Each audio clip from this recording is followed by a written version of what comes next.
लोकसंख्या शिक्षणाचा जागर करूया, जागर करूया. हे समद्या लोकांना शान करूया, शान करूया. हे लोकसंख्या शिक्षणाचा जागर करूया, जागर करूया. हे समद्या लोकांना शान करूया, शान करूया. नमस्कार नमस्कार, या या या. नमस्कार मंडळी, नमस्कार. सरपंच साहेब पण आहेत. नमस्कार नमस्कार. म्हणजे काय आहे, मला यांनी शेजारच्या गावात माहिती सांगताना बघितलं नाही. म्हणजे काय माहिती, या गावातून त्या गावात, त्या गावातून पुढच्या गावात अशी मी माहिती सांगत असतो. म्हणजे काय, लोकसंख्या शिक्षणाविषयी माहिती सांगतो. म्हणजे काय, शासनाचा प्रतिनिधी आहे मी. म्हणजे शासनानं माझ्यावर जबाबदारी टाकला नाही. काय काय समजलं, लोकसंख्या शिक्षणाची माहिती सांगायला. म्हणून मी आज या गावात आलेलो. तर सरपंच साहेबांना मी काय सांगितलं, म्हणजे तुम्ही आपली ग्रामसभा काय ती लावा, गावातल्या सगळ्या लोकांना बोलवा. म्हणजे मी त्या दिवशी येतो तुमच्या गावात माहिती सांगायला. काय समजलं, म्हणजे आज सगळं तुम्ही जमलेलं आहे तिथं. म्हणजे आता लोकसंख्या शिक्षणाविषयी माहिती सांगायला तुम्हाला मी सांगणार आहे. म्हणजे आता कसं आहे बघा, हो चीनचा पहिला नंबर होता. पहिला नंबर होता लोकसंख्येच्या बाबतीत. पण आता हो भारतानं पहिला नंबर लावला नाही, आपल्या देशानं पहिला नंबर लावला नाही लोकसंख्येच्या बाबतीत. काय समजलं, म्हणजे 140 कोटी लोकसंख्या आपल्या भारताची झालेली आहे.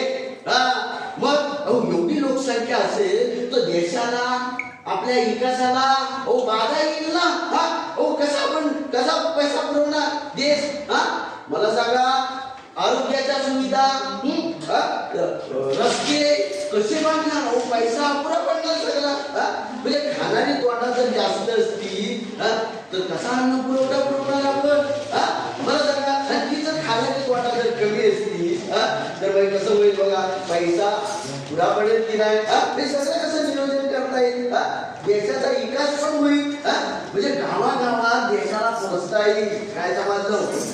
म्हणून काय, आपण दोन आणि आपली पोरा दोन. काय समजलं, म्हणजे हे सूत्र जर आपण पाळलं की नाही तर होईल कसा, आपल्या कुटुंबाचा पण विकास आणि देशाचा पण विकास. काय समजलं? म्हणजे बरोबर आहे की नाही? म्हणून आपण काय केलं पाहिजे, तर शासनाची पण योजना आहे. काय, कुटुंब नियोजनाची योजना, ती पण आपण अंमलात आणली पाहिजे. म्हणजे सगळ्यांनी लक्षात ठेवा, आपण दोन आणि आपली पोरा दोन, हे सूत्र आपण पाळलं पाहिजे. आता परवाच मी माहिती सांगायला शेजारच्या गावात गेलो होतो की नाही, तेव्हा पैशा किती पोरा त्याला, सगळ्या 6 पोरी आणि 8वा पोरगा. आणि त्याला म्हटलं मी, असं नको करू, पोरगा काय आणि पोरगी काय असा भेदभाव करून चालणार नाही. पोरगा पण आपला आणि पोरगी पण आपली. काय समजलं, म्हणजे बघा आता परवाच बघा आपल्या भारताच्या पोरींनी वर्ल्ड कप जिंकलं की नाही. मग केवढी मोठी अभिमानाची गोष्ट आहे. पोरी पण आपल्या देशाचं नाव उज्ज्वल करतात की नाही. मग पोरी पण आपल्या कुटुंबाचं नाव उज्ज्वल करतात. मग काय समजलं, पण पोरगा पोरगी असा भेदभाव करून चालणार नाही. काय समजलं, म्हणजे पोरगा आपल्या वंशाचा देवा, म्हणजे पोरगी आपल्या वंशाची पंथी आहे. काय समजलं, म्हणजे असा भेदभाव करून अजिबात चालणार नाही.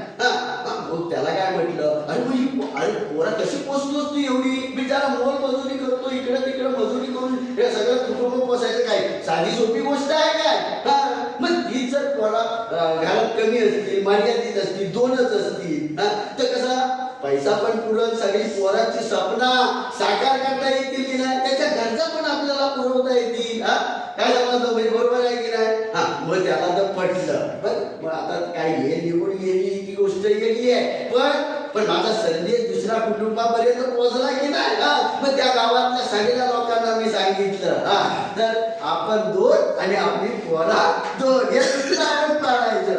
काय समजलं, आणि कुटुंब नियोजन ही शासनाची योजना, ती पण आपण पाळायचे. म्हणजे आपल्याला 2 पोरा झाली की कुटुंब नियोजन करून घ्यायचं. काय समजलं, म्हणजे सगळं मी त्याचं माहिती सांगितली त्या गावात आणि आज या गावात आलोय. काय समजलं, आता या गावात आलो म्हणजे असाच नाही आलेला आहे मी. काय समजलं, म्हणजे सगळ्या गावाचा डेटा मी गोळा करून ठेवलाय. काय समजलं, पक्या आलाय का रे? पक्या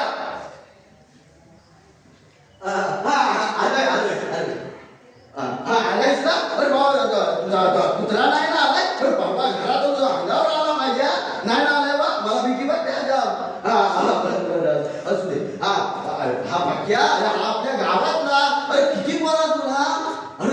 6 पोरा. अरे काय काय करतोस का हे सगळं? मी गावात फिरलो, डेटा सगळा गोळा केला मी. या पाट्याचा सगळा डेटा गोळा करून आलो ना मी. अरे 6 पोरा म्हणजे शाळेतला पोषण आहार आकाशाची पोरा खातात. अरे काय अरे शाळा व्यवस्थापन समितीचा अध्यक्ष गेली 6 वर्ष तूच. अरे प्रत्येक वर्गात तुझं पोरा काय असं करून चालेल काय? अरे नक्कीच जर तुला 2 पोरा असतील तर सगळ्या पोरांना तुला कसं त्याची स्वप्न साकार करता येतील की नाही? म्हणजे सगळ्यांच्या गरजा तुला पुरवता येतील हे की नाही? म्हणजे बरोबर आहे की नाही मंडळी? अरे बाबा तू मोलमजुरी करतोस. तर मोलमजुरी करून आपल्याला किती पैसा येतो? त्या पैशाला आपलं कुटुंब बसायचं. तर काही साधी सोपी गोष्ट आहे काय ही? नाही ना. मग आता हे लक्षात ठेवायचं. आता काय येण निघून गेली. अरे 7 पोरं आहेत म्हटलं तर आता काय ती बसायला हवी ऐक नाही ते काय टाकायचे. पण बाकीच्यांनी लक्षात ठेवा काय म्हणजे आपण 2 आणि आपली पोरा 2 हे सूत्र आपण पाळायचं. काय समजलं? सरपंच साहेब पण आहे तिथं आणि ग्रामसेवक भाऊ पण आहेत. काय म्हणजे तुम्ही लक्ष ठेवा गावावर. आणि गावामध्ये आता मी जनजागृती करायला आलेलो आहे की नाही? तर सगळ्या गावापर्यंत आपण पोचलेलो आहोतच. पण तुम्ही पण अजून मधून लक्ष ठेवा. असं काहीतरी परत एकदा शिबिर आयोजित केला, ग्रामसभा आयोजित केला तर मला बोलवा, मी परत एकदा माहिती सांगली. गावात तुम्ही लक्ष ठेवा. आणि जी तरुण पिढी आता पुढे आहे त्यांनी पण काय आता लक्षात ठेवा. शासनाची योजना काय कुटुंब नियोजनाची योजना ती तर पाळायची आहे. 2 पोरा झाली की लगेच कुटुंब नियोजन करून घ्यायचं. आणि एक सूत्र काय सांगितलं? आपली पोरा 2 आणि आपण 2 हे सूत्र आपण पाळायचे आहे. काय समजलं? म्हणजे कसं हे जर सूत्र असेल तर आपल्या कुटुंबाचा विकास आपल्याला करता येईल. आणि आपल्या कुटुंबाचा विकास झाला की आपल्या देशाचा विकास साहजिकच आहे की नाही? बरोबर आहे की नाही? बरोबर आहे बाबूराव, बरोबर आहे. आम्ही पुन्हा एकदा ग्रामसभा लावतो आणि परत एकदा तुम्ही आम्हाला माहिती सांगायला या. आता काही मंडळी इथं आहेत त्यांना पटलंय. पण परत एकदा जरा अशा प्रकारची मीटिंग लावून परत एकदा माहिती सांगा. बरं चालेल. माझं काय कामच आहे म्हणजे शासनाचा प्रतिनिधी असल्यामुळे कसं आहे गावागावात माहिती सांगतो ना मी लोकसंख्या शिक्षणाविषयी. आणि लोकांना शान करायचं हे माझं काम. याचं काम आहे माझं. काय समजलं सर? बरं मंडळी येऊ तुम्ही आता. बरं नमस्कार. लोकसंख्या शिक्षणाचा जागर करूया, जागर करूया. हे समध्या लोकांना शान करूया, शान करूया. लोकसंख्या शिक्षणाचा जागर करूया, जागर करूया. हे समध्या लोकांना शान करूया, शान करूया.